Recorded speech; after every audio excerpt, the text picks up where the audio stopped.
I'm from Procino-Wells Woodland. We're a law firm over in Seaford, and we have two attorneys, myself and Amber Woodland, who's here with me today.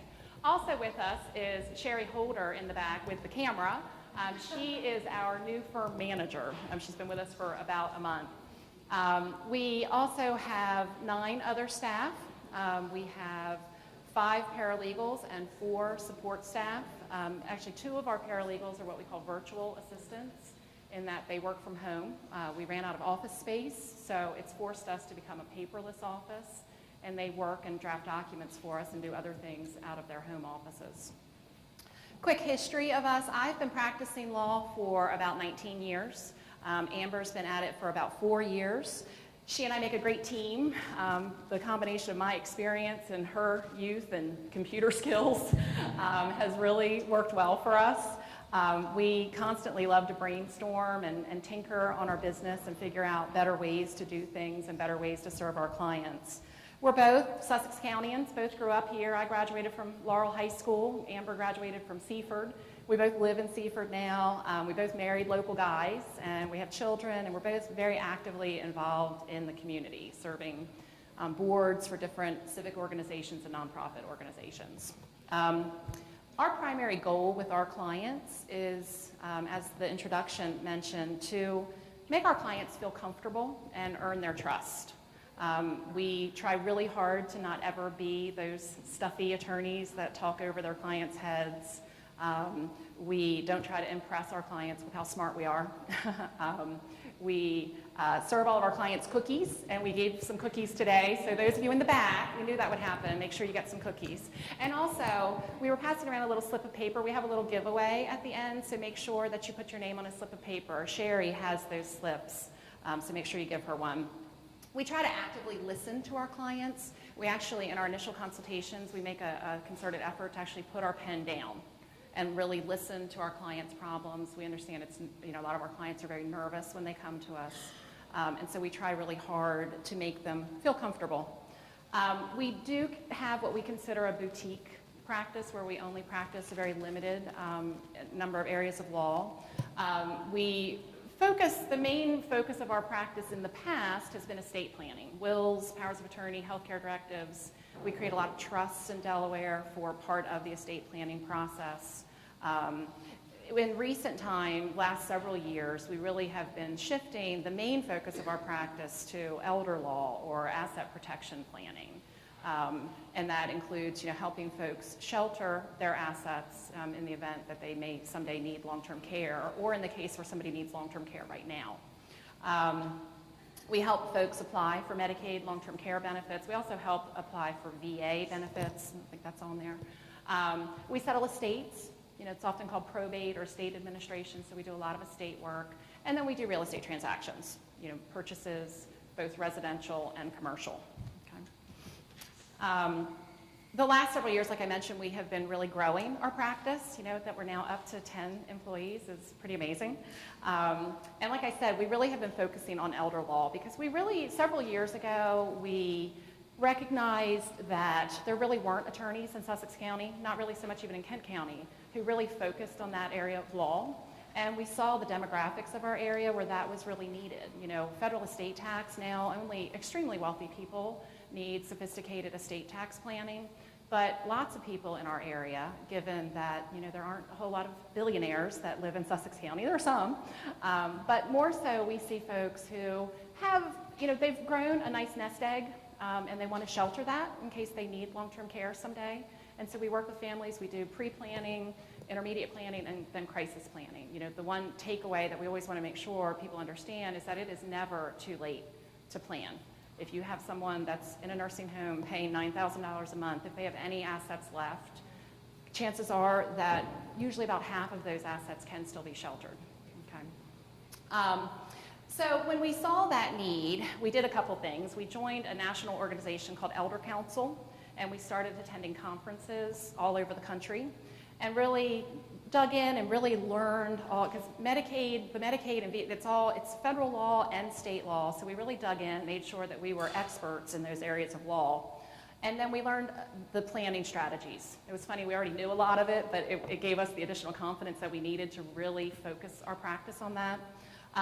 They also really coached us. It's kind of interesting for attorneys. You know, they don't ever talk about the business of law in law school. They don't teach you how to really be a lawyer. They teach you the law. So we've really been fortunate that we've gotten some great coaching on practice management and marketing, which is, you know, a new area for most attorneys. In terms of, and we also, as part of our growth, we also really increased the use of, we have pretty sophisticated checklists that we use as part of our practice. So as far as marketing, we've really tried to establish ourselves as the market leader in this area of practice because, like I said, in Sussex County, there really aren't other attorneys that are practicing this area of law to the degree that we are and with the specialized planning that we're able to do for folks. And I'm out of time. Ooh, well. Okay.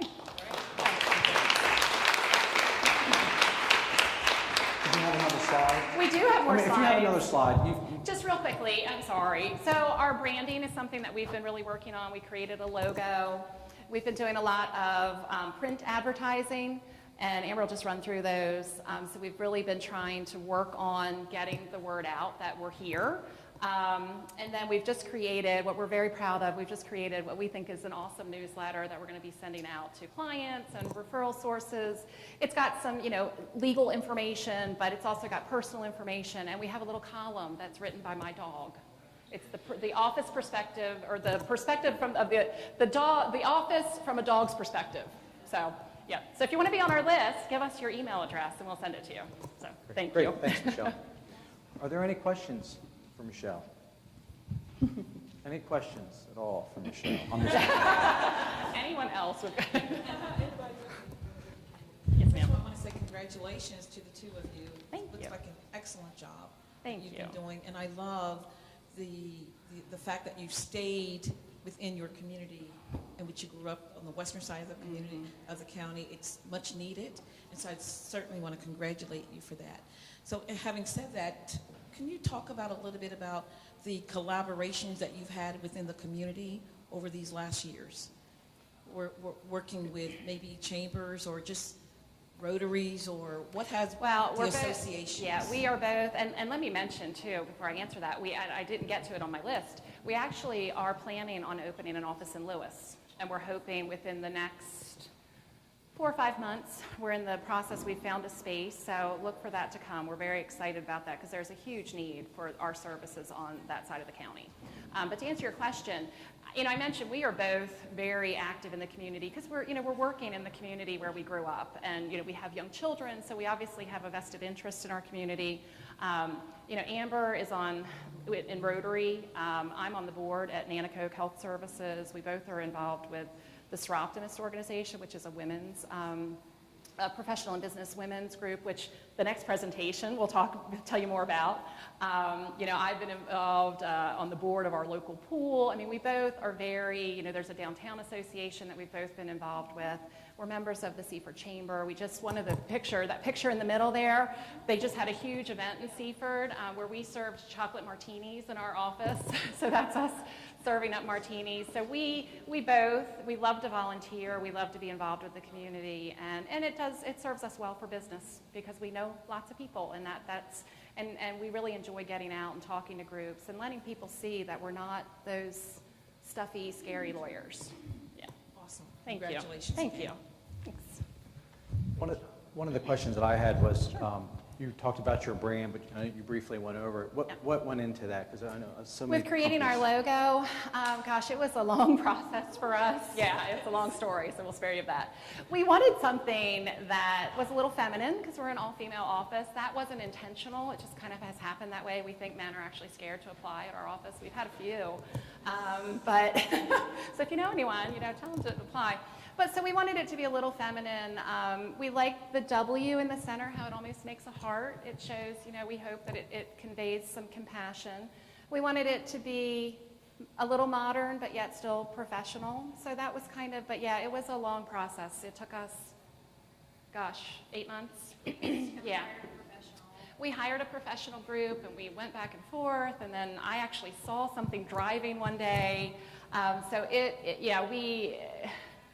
We can be a little tough to please sometimes, so we wanted something that was just right, and when we saw that, we said, you know what, that's it. So, Great. Yeah, thank you.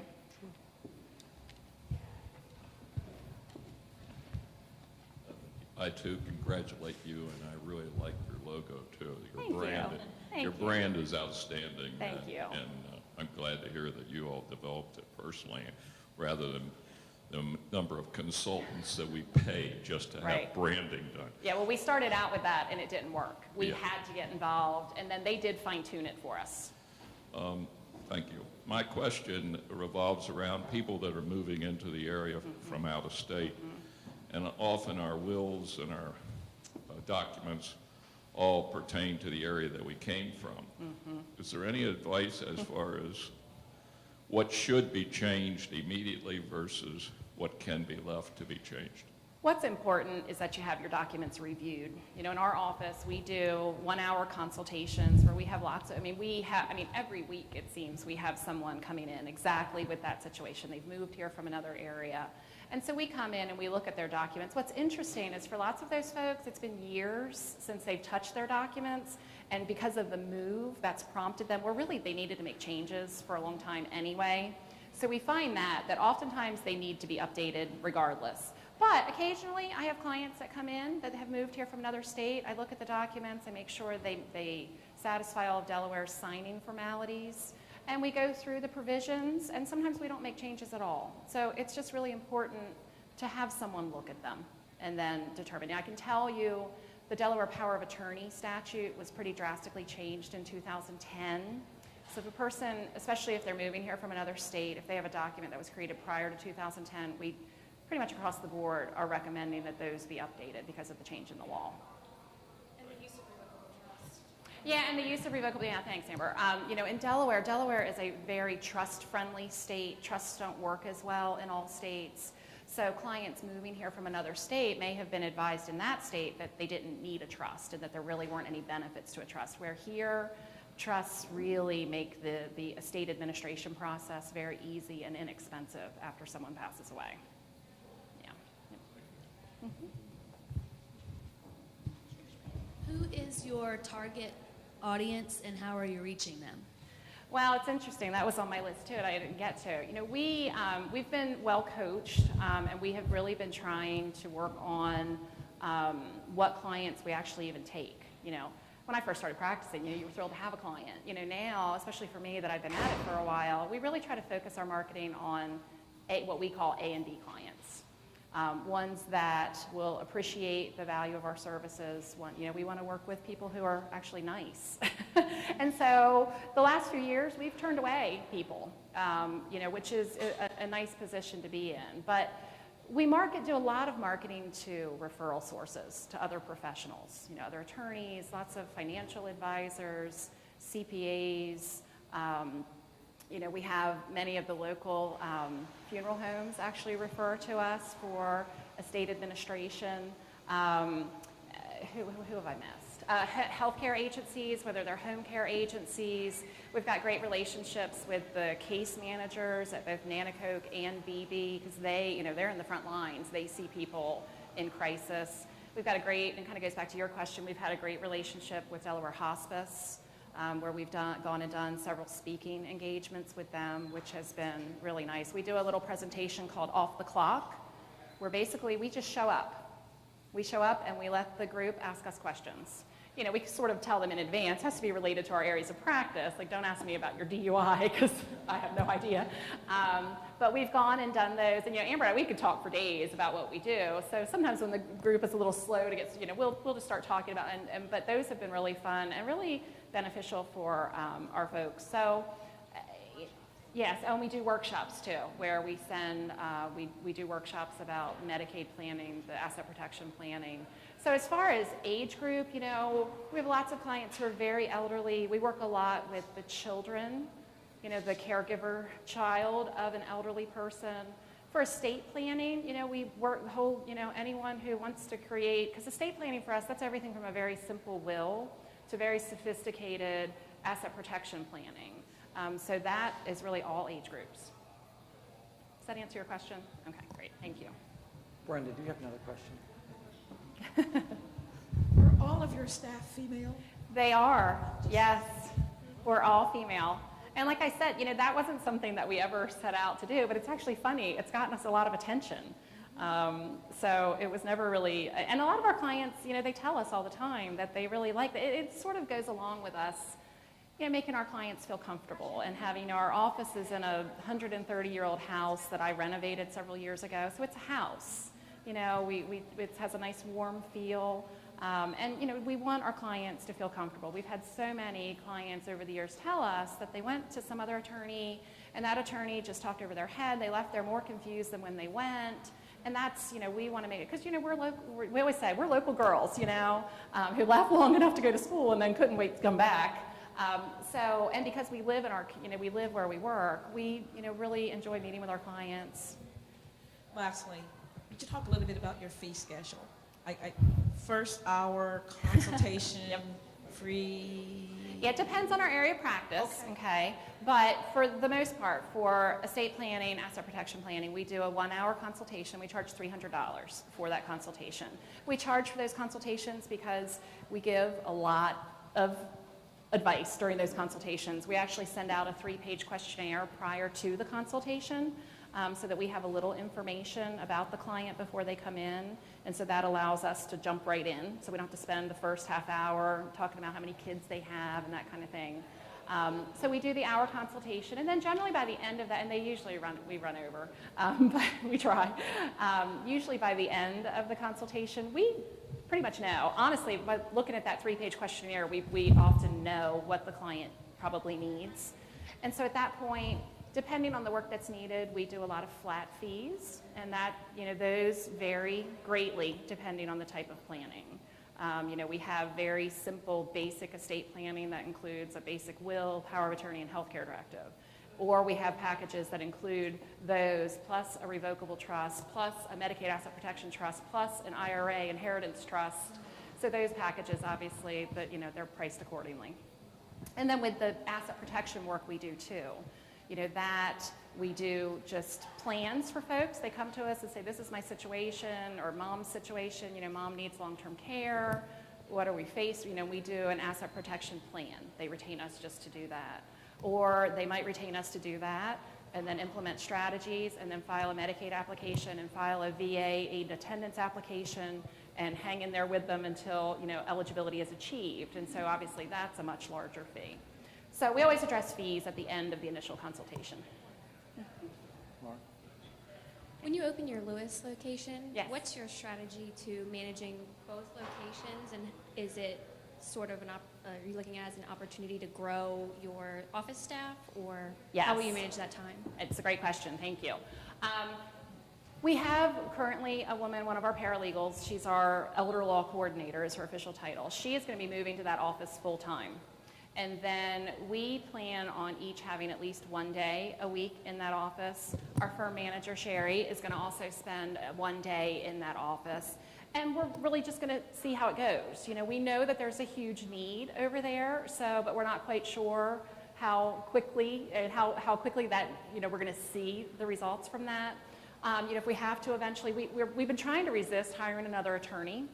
We use a lot of checklists and systems in our practice, which allows us to delegate a lot to our staff and make sure that the work is done the way we want it to be done and that steps aren't missed, and we oversee all of that. So we know that upon opening that office, we will be hiring another person to act as sort of a receptionist and a legal assistant to our elder law coordinator. So if you know of anyone, tell them to send us a resume. And that would be a full-time position in Lewis, with occasionally probably coming to the Seaford office. And then, like I said, we're just going to see how it goes. We're hoping. We actually, in the car on the way here, talked about, gosh, if you had to say, what do you think our total staff will end? We're guessing, that we will probably end up with about 15 to 20 of us before we're done. What year? What year? Is that what you asked? What year? We didn't. Will it be at 15 to 20? Yeah, 15 to 20. I'd say within 3 years. Yeah, because I've already been practicing. I keep telling my young partner, I'm going to stop at some point, and I want to just kind of coast for a while. We've been so focused on growth that So our plan is to do the second office. We actually are considering opening an annex office in Seaford because we're out of office space. That's why I said, we have the 2 ladies working from home. So we may do that as well, but then we're done, right? Yeah, we're done at that point. Yes, sir. Well, we have a lease we've been negotiating the lease, and we're looking at a space at 5 Points, the Village of 5 Points. So we're really excited about that. So I think the ball's in our court. We need to sign the lease, and like 90 days. Yeah, and then they're constructing the unit for us, and so they're giving us a 90-day time frame on construction. So we're hoping, yeah.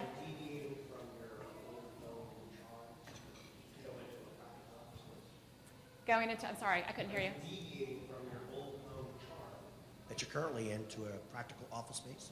To a practical office space? Well, I mean, the office will still be decorated in a very comfortable feel. In our office, we try to avoid the use of fluorescent lighting. We use lots of lamps. We'll still serve cookies, and we will still charm them with our Sussex County charm. I mean, that's the plan. Even our staff that's not from the area, we don't discriminate. We will hire folks that aren't from Sussex County. But we intentionally hire people that we know will be kind to our clients.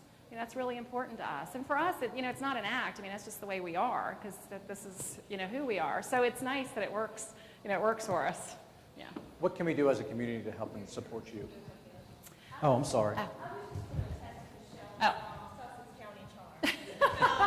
I actually, and Michelle's one of my very dear friends. My name is Angie Shockley, and I work here. I'm one of the staff, new staff as of August. It's been a wonderful year for me. And Michelle's I've shared all my experiences here with Deltec this year. But I grew up, Michelle's parents are my godparents, and I can attest to Michelle's Sussex County charm, character. We can send her to Penn State. We can send her to Widener, and all these fantastic conferences that she goes to. But Michele is exactly what you see here today. And you can't, no matter what building you put her in, her class and her knowledge, and along with Amber, will always shine. So it doesn't matter where she's placed, she'll bring out her Sussex County growth and wonderful experience of growing up here and her charm that she has. Thank you. We had great pictures of us when we were little wearing tube socks. You've got to love those tube socks pictures. Yeah. So Michele, what can we do to help support you? Well, honestly, number one, and Angie couldn't have said it any better, tell everyone you know how incredible we are. I mean, that's number one, I think. Number two, as far as our areas of practice, the one thing that we have tried to really get out to people is how important planning is, number one. And then number two, because we see it, people ask us all the time, oh, can I just write my own will? Can I get it on LegalZoom.com? Am I doing something? No? So planning is really important. I think oftentimes people are afraid of the cost of planning, and it's really not that bad. Not planning can cost a whole lot more. So that's the planning aspect. But also with the asset protection work that we do, the crisis planning we call it, knowing that it is never too late to plan in that long-term care scenario. We actually had lunch yesterday with a couple of financial planners, really experienced, very knowledgeable, and the gentleman said to us, we were talking about our asset protection practice, and he said, well, you've schooled me. I had no idea. He's like, I always assumed that when a person actually was to the point where they needed care, that it was too late to do any planning, and it's not. And all the planning that we do is permitted by federal and state law. There's regulations. It's all fully disclosed to Medicaid or VA, whoever we're applying to. So there's no under the table, hiding assets. It's all fully disclosed, and it's all, the federal law tells you what opportunities are available.